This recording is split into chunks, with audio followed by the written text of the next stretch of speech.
Hi friends, Brianne Key here, CMT. I am here to help you tap into a few ways that we can cultivate healing space, that we can cultivate self-nurturance in these very, very hectic times. So in these segments, these short segments that I'm sending to BFF Omaha on behalf of Pride Month and this final Pride Week, on behalf of Wellness Wednesdays, which I've not been able to upkeep and get videos out for like I had planned, and I'm very sorry for the delay. With that being said, I am here to talk about ways that we can cultivate safe space, that we can cultivate an understanding that we can be a safe space within ourselves, even when we don't feel so safe in the outside world. And happy Pride to everyone. Can we take a moment to acknowledge that we made it through this month, that we made it through this season. This year's already been hard as hell, and all of you are still here, and you're still glowing and shining and thriving. And I know it is not the easiest, and I see you, and I love you, and I hear you, and I'm here for you. So please know that and take that into account as we move forward. My biggest lot in life is helping others kind of tap into what can I do for myself that maybe I'm just not doing, that can help me go into my life, go into my day-to-day feeling more whole, feeling more grounded, feeling more capable, feeling more confident. Do you take 15 to 30 minutes a day, or as often as you can, incorporate it to just tune into your own needs? As in, what do you need that you've been putting off? Is there a routine that you need to establish that could really, really, really streamline all of your efforts to keep yourself together every day, that you need space to cultivate? Are there people that you want to get in touch with that you deem safe, that can help you aspire to a new height? What are the things that you need for yourself, basic self-care or things outside of yourself? And sitting with yourself for long enough to be able to ask that, sit with it, and then receive that answer from within. In this time, if you need to hydrate, if you need to stretch, I encourage you to do so. I'm going to go over a few ways and a few things that you can mindfully keep in and around your atmosphere to help you flow through these harder questions and these harder times. So with that, I'll start with I am a TikTok ambassador, and I create and cultivate content that is here to educate or guide anyone that wants to receive it and take it and incorporate it into their lives. So if you have a TikTok or your TikTok platform friendly, I'm the Goddess of Healing, GAWDESS of Healing. I'm having a lot of fun working through their wonderful Creative Learning Fund, which they created to help displaced entrepreneurs, healers, content creators that needed a bit more exposure. So with that, if you want some fun, fresh, loving, healing advice, guidance, or what have you, please head on over to that TikTok. I also post things periodically from that TikTok on my Sacred Transitions page, Sacred_Transitions, or TX, Sacred_TX on Instagram. So you can join me there as well to keep updates on my rage and my love and my wellness business and the things that I am actively and diligently trying to incorporate to hold space and to be just to help shift and move this massive shift that we're cultivating. We're trying to do so much and we're trying to heal so much while also fighting an immense war at the same time. And an immense war that has many different layers and many different umbrellas to it. It's very complex and it's very troubling. And in that, I don't ever want any of you to get lost and think that you don't matter. You are so valuable and so bright, and I deeply love you, and I'm grateful that you are here. And I know I said it before, but I'm going to say it again a little bit louder because we didn't quite get our parades and things this year. But happy fucking Pride. You are here. You are queer, trans, non-binary, pan, lesbian, bi, whatever it is, whatever you're feeling, whoever your true inner self is, and whoever needs to come out. I see you. You are welcome here. Thank you.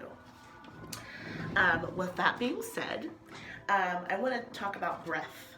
Do you guys take time to focus on breath and what the breath can really do for you in any given moment, whether it be a moment of panic and stress or a moment of just pure bliss and trying to ground into what's happening on a lighter and brighter level?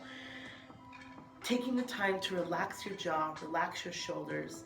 When you take that inhale through your nose, expanding in your diaphragm, expanding means dropping the shoulders back. And when you drop those shoulders and you create this relaxation and this consistent flow of energy and air right up in this space, where we feel the most congested and where we feel the most harm, when we start panicking, when we're starting to get angry, when we're starting to feel rage. Our breath is one of the first things affected, and it directly affects our nervous system.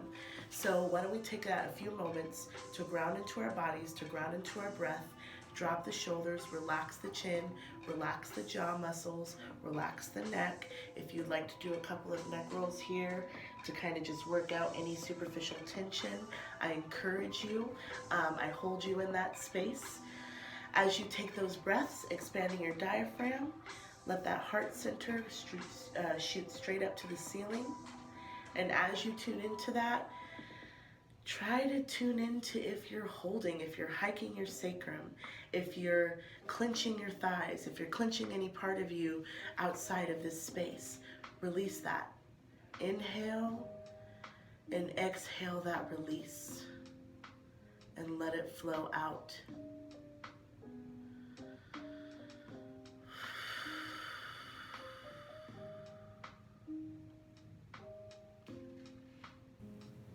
I felt that. I hope you felt that.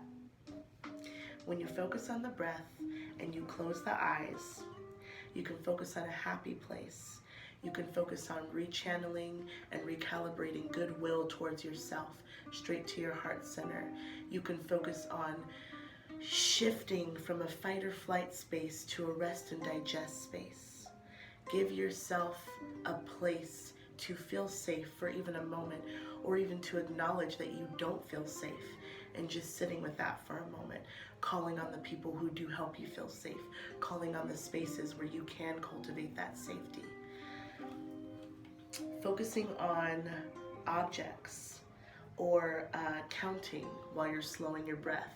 With each breath, count. 1, 2. And when we're able to slow down and even do something as though a number in when we're breathing, it helps us focus anything that was over here or even here, just going crazy, maybe responding to a trigger, responding to just overall exhaustion, responding to fatigue with fighting. When we want to reset that, taking the time to stop, slow it all the way down, and count your breaths helps you to put space between you and whatever is pushing you to keep moving forward when you need to just stop. And it's okay to just stop, and it's okay to not be okay. And those are just innate truths that whatever they resonate for you, you run with that and you do what you need to do, and you are loved in that space. If you place your hands on your forehead or your heart center, sometimes I'll sit like this, sometimes I'll sit with my hands just over my heart, over my solar plexus, over my belly.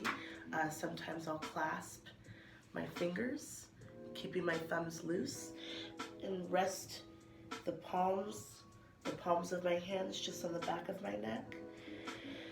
And just breathe into that, just having a little, just redirecting some touch back to yourself. Any kind of touch, holding yourself, giving a hug, shaking trying to do some energy sweeps, that's what these are. Trying to remember all my words. Energy sweeps, any tapping to move lymph and energy. Brushing up, if you have a wonderful hard bristled brush, body brush, that's great for lymph movement and giving yourself a little lymph massage. It's a refresher, it's a recharger. It's a way for your vagus nerve, which runs along the back of your neck, down to the branches of your diaphragm and your lungs, and connects up into your cranial nerves and into your brain. That vagus nerve is a very, very, very long nerve, and that can be triggered to help shorten your breath, to help create that fight or flight. So as we find the space to cultivate that fight or flight, we also want to find the space to cultivate the rest and digest.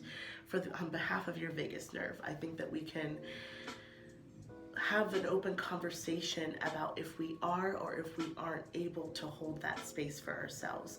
And if you aren't, I am here to help you, and I know that there's resources in your community. You deserve this. Marginalized bodies were not taught growing up. A lot of us, not all of us, are not taught to honor self-care, to honor sitting and breathing, to honor even allowing ourselves to exist. So it's okay if as an adult, you're still learning to do that for yourself. There's no harm and no foul in making that happen, in making those choices, and in choosing you and your safety in this moment. You are allowed. With those breaths, visualize any stress, any tension falling away from you.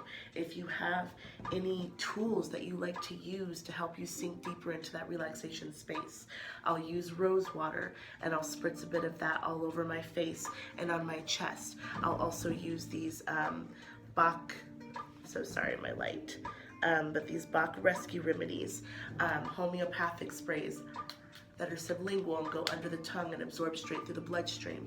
Those things are help with emotional balance, or they help with kind of softening the edges of the nervous system when you're in a moment of response, and you need to try to bring it down, bring it in.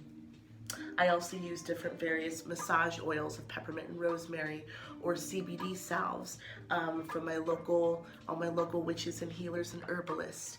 I kind of keep these things on hand. CBD gummies, whatever you feel that you need to help you in a natural way or a medicated way. If you have antidepressants, things that you are prescribed that help you stay on the straight and narrow in a sense of staying grounded, staying focused, helping you manage and micromanage your mental health on a day-to-day basis.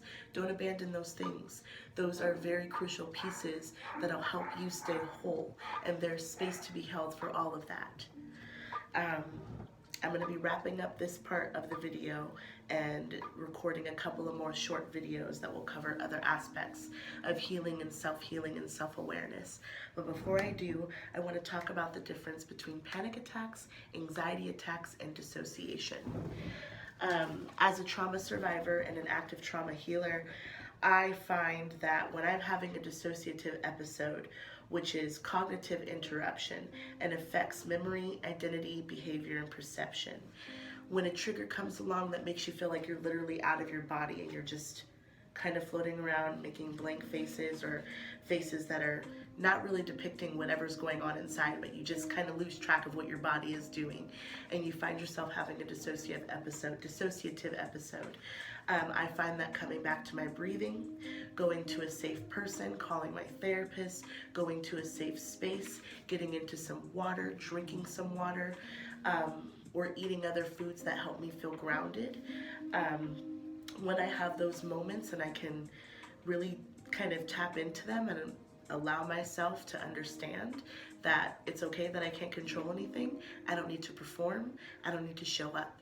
I just need to keep breathing and let myself be, and this will pass. And even there's times where I can't even put that together, but that's okay too. And there are tools that will help you. If you have tools, you know of tools, or there's a little list of tools that you can keep by you when you can't remember. Do that. Help yourself wherever you can, because it's okay to need it. It's okay to need to ask for help. When we're having panic attacks, it's more of the emotional and the physical response to extreme fear and distress. And we want to focus on the breath. We want to be able to let anybody in our immediate space know we're having a panic attack and we're okay. And when we're having anxiety attacks, they tend to build gradually and can just last and last and last. And being able to tune in and know when you just need to be alone, when you need to be loved, when you need to be fed or hydrated or nourished, are all key ways that we can just tap into what the physical body needs and let everything else just kind of unfurl as we're able to come back into our present space to space.